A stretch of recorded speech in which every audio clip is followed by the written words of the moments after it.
I just purchased this, and let's purchase this and this and this and this and this. All right.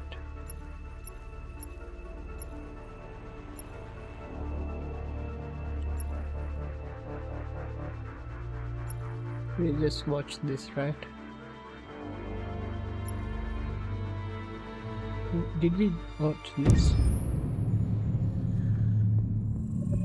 Detroit Become Human was produced over a period of 4 years. Here in Paris, we have a team of about 180 people. And to that, we need to add also all the outsourcing with our partners in the Philippines, in China, Vietnam, and in India.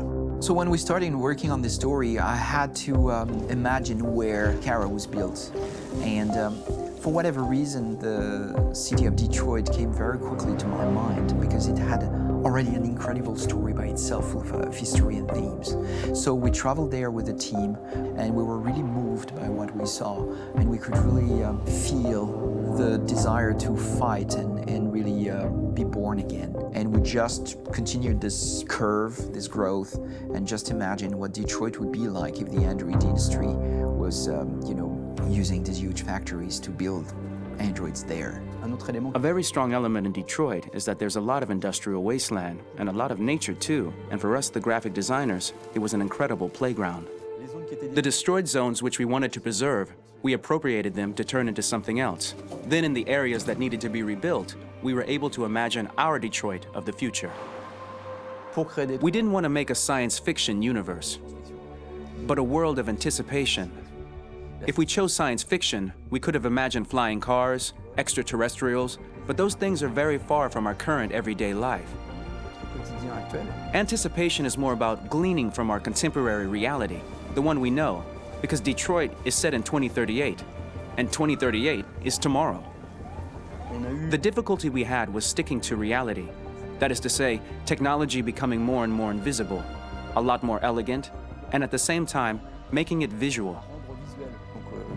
So all the computer equipment, autonomous cars, we simply had to invent. They are in fact very technological objects, but at the same time remain very credible and ingrained in reality.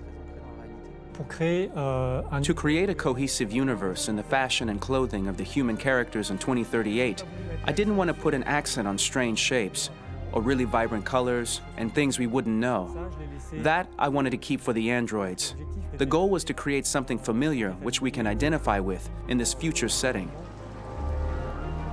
Working on the artistic direction for the androids was a bit special because this is a project about the place they could occupy in the human world. It was out of the question for them to be too beautiful or too perfect. They had to correspond to every social class, rich and poor. Inspired by everyday utilitarian clothes, I brought a modern touch by adding dynamic display surfaces, the armband we can see on the side, the triangle on the front and back, an LED. Like that, there's no confusion. Wait. You're sending an android? All right, ma'am. We need to go. You can't do that. Why aren't you sending a real person? Once we cast the actors, we travel to meet them in order to scan their faces. We record the structure of their face with the scan, and we record the colors and patches of skin with photography. Once we have this information, we will use this as a basis for modeling and creating the characters. The artist will make it more realistic, but will also enrich it. He will propose ideas which we will develop together. Finally, we will have a character with character who corresponds to the project and the world.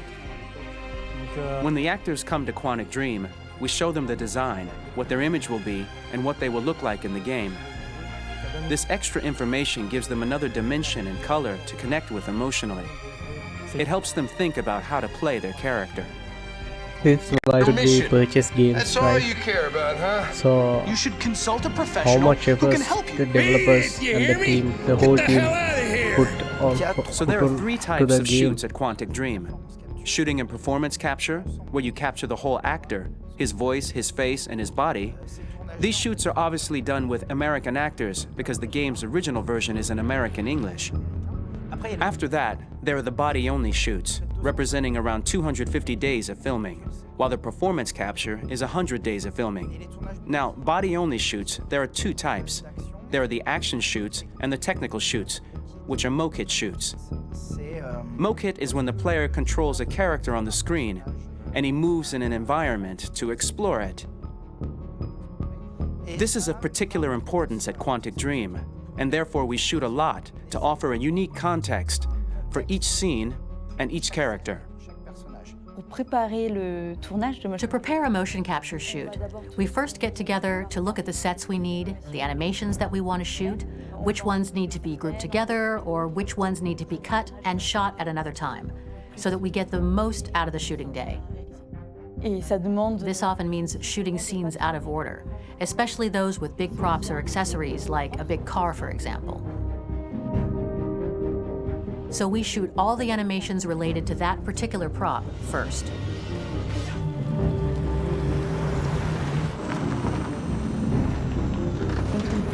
The biggest challenge for the mocap team was shooting a Spider-Man mo-kit. We had to build a wall and attach an actor to a harness with cables so we could pull him up and render him climbing. The shooting on this game total took about, I would say, more than a year, maybe 1 and 2 years, with about 300 actors on set. So I would say it's quite a massive production. But so much happened on this set between the stunts and the shootings with a little girl and all these great actors that we had. It was really a very, very memorable journey for the team and for myself. Today, Detroit has over 37,000 animations. When we retrieve the motion capture data, it's just a cloud of points, which represent all the markers worn by the actors. From this cloud of points, we have a phase called retargeting, which gives us a skeleton. This skeleton will be applied to the characters of the game. There is still work to be done, but this gives us the main movements. Since we are working on something very realistic, we must recognize the actor and also recover all the emotion he expresses in his performance. We use a system of facts, an identity card for each actor. We make the actor do a whole range of facial expressions. Then we recover all the expressions and paste the animations on a puppet that Jan has prepared. I then recover and refine these poses. I might stretch the lip, reinflate a cheek, tiny details that make the finished product really capture the actor. Because of the nature of our mocap system today, when we receive the animations, we're missing eye movements, and so the character has that dead look. He really has no eyes, so then it's a big part of the work for the animators to find the regard of the actor in relation to his position, in relation to the body, etc. It was crazy when I saw the newest model for Kara, because they've been working on it and working on it, and this was the first time I literally jumped in my seat. It not only looked so much like me, it was the fact that it looked so lifelike. It wasn't that it looked just like it was a camera, it was something else, you know, but it looked alive. It's exciting, and it's kind of terrifying. Game after game, we learned the rules of optics and filming, and our goal with Detroit Become Human was to have cameras that would actually emulate the optics of a real physical camera. So basically dealing with real-world imperfections was our main task, and just to make cameras look as real as we can. Once the animations are shot and processed by the animation department, integrated and polished, we film them. That is to say, we really do a mise en scène, as in cinema. The real difficulty of our job is to know if these cameras are telling us something. Are they in the emotion of the scene? Do they describe exactly what the action must convey, what must be felt? The most important challenge for me was one of the final scenes where Marcus decides to start the revolution and go to the battlefield. Very quickly, we imagined this to be a huge sequence shot. We wanted the feeling of a cameraman running behind us while showing Marcus, the androids who help him, the person shooting at us, etc. Above all, it was necessary to say to oneself, this scene is very violent but does not glorify war. On the contrary, that war is something improbable and absurd. It was really a fun challenge. The idea was to say we have 3 characters. We would like each of them to have a specific cinematography. We wanted Kara to be much more filmed with some kind of handheld camera, to have something very living, very breathing. For Connor, we wanted something very cold and very perfect. And for Marcus, we wanted something epic and spectacular. So it was about the filming, but it was also about the photography. So we worked with a director of photography to give each character a different lighting, different key colors. Each of them would have their own worlds. And finally, we worked with the composers, so they would create a specific sound for each character, so each would have his own world and his own style.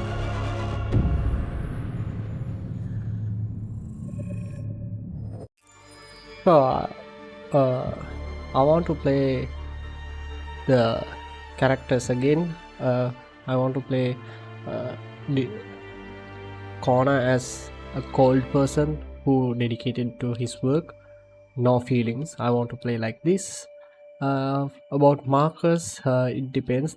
Marcus and Kara are deviants. I'm going to play Marcus as 50-50, which means the places he have to calm down, the places he have to be cold, depend on the scene. I want to play like that. And the Kara, about Kara, I'm going with 50-50. I didn't see any fighting or brutal scenes with Kara, so yeah, we will play like that. And I want to see what will be the outcome especially when I play Connor as cold policeman who dedicated to his work, nothing else.